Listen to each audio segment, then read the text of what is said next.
Është e vërtet që ai cili i ngjason një populli, ai është prej tyre. Për këtë arsye, është një problem i madh në kohën tonë bashkëkohore që u përhap më të madhe, që njerëzit i shikojnë idiotat më të madhe, ose si quhen gjuhën popullore budall. Ti nëse ju shikon vazhdimisht ata, ti kimi u marrë cilësitë e tyre. Në vend se me i shiku të mençurit, po i shikon budall. Me çfarë logjike? Apo don ti më bëj mençur, apo don më bëj idiot? Nëse don më bëj mençur, dush me qëndru me njerëz mençur, edhe me shiku gjëra të mençura.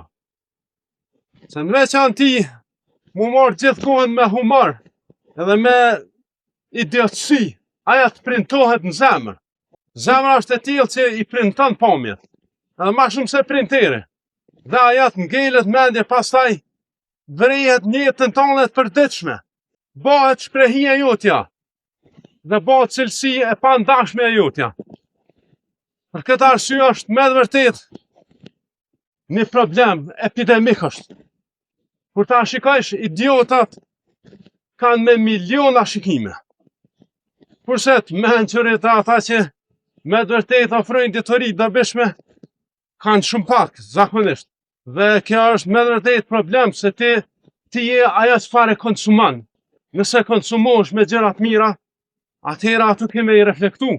Nëse ushqen gjëra të mira, edhe aty do të reflektohen. Prandaj mos e bëj veten tonë as pa vlerë. Shpirti jot ai shtrejt. Mos e nëçmash kështu, mos e shkel. Po merru me dije dobishme. Mos e bëj jetën tonë hajgare. Jeta nuk është lojë. Jeta don seriozitet. Ndonjëherë me bë hajgare, ose me shiku ndonjë shako, s'ka problem, se shakoja është sikur krypa. Pa kryp gjella nuk ka e mirë. Po mos ja teproni tash me kryp. Gjithkohën me kryp.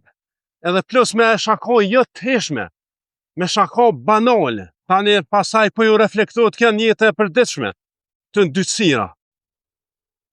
Për këtë arsye, me disonu